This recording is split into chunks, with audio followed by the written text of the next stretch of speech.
अधिकारी के माध्यम से मैं अपनी समिति को चाहूँगा कि इसको श्रम विभाग में जोड़ा जाए। और जैसे ही ये श्रम विभाग में हमारी समिति जुड़ती है, मैं आज आप लोगों के बीच बिल्कुल दावे के साथ कह सकता हूँ कि आप लोग की आर्थिक स्थिति को मैं इतना मजबूत बना दूंगा कि आने वाले समय में आप कहेंगे कि मैं किसी के साथ जुड़ा हूँ।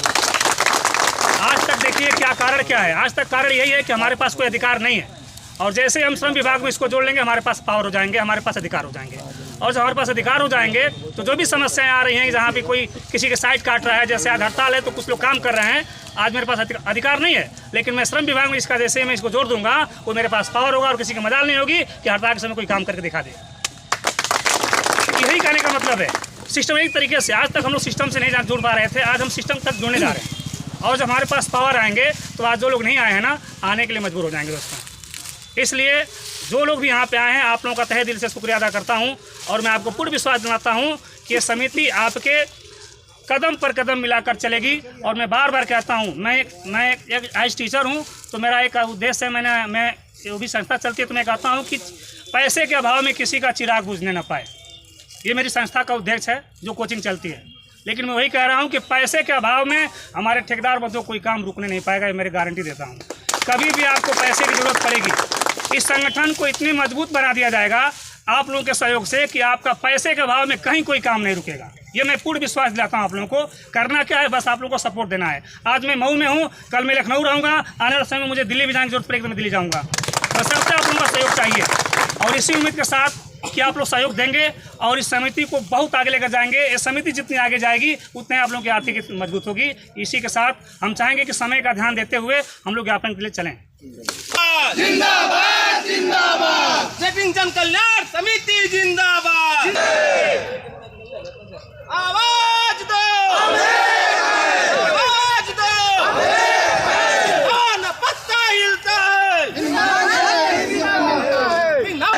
आवाज दो, शेपिंग जन कल्याण समिति जिंदाबाद, जिंदाबाद जिंदाबाद, शेपिंग जन कल्याण समिति जिंदाबाद।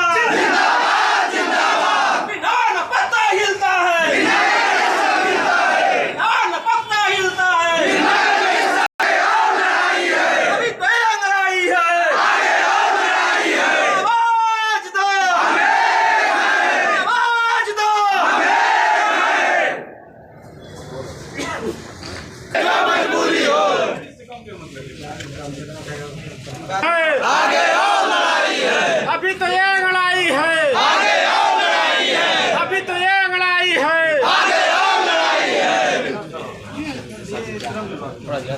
अगर दाम नहीं बढ़ा तो बिल्कुल हड़ताल करेंगे सर, बिल्कुल हड़ताल करेंगे।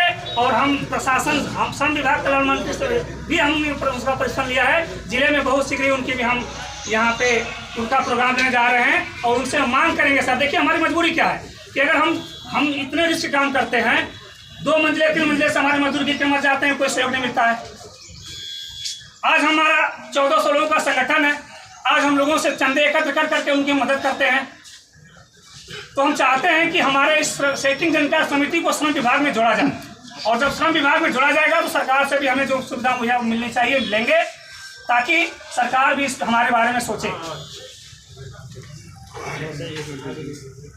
शेपिंग जन कल्याण समिति का मैं अध्यक्ष हूँ, और ये हमारी जो संस्था है ठेकेदारों के लिए कार्य करती है सर।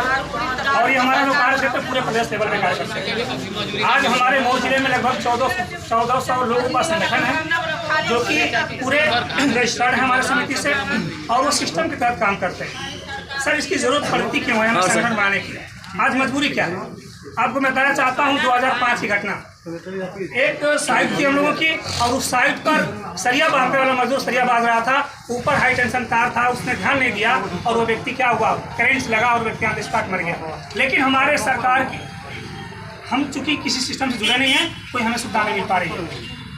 इसलिए हम लोगों ने देखा कि भाई यहाँ जितने भी धंधे में लगे हुए हैं सब मध्यम परिवार के लोग हैं। आज किसी के साथ कोई भी घटना घटती है तो कोई भी व्यक्ति ऐसा नहीं है कि 10 लाख 5 लाख रुपया देकर उसकी मदद कर सके। लेकिन आज हमारा संगठन इतना मजबूत हो चुका है कि हम किसी के भी, लगभग हमारा संगठन 3 साल हो गया इसको बनाए हुए, और 3 सालों में हमने कई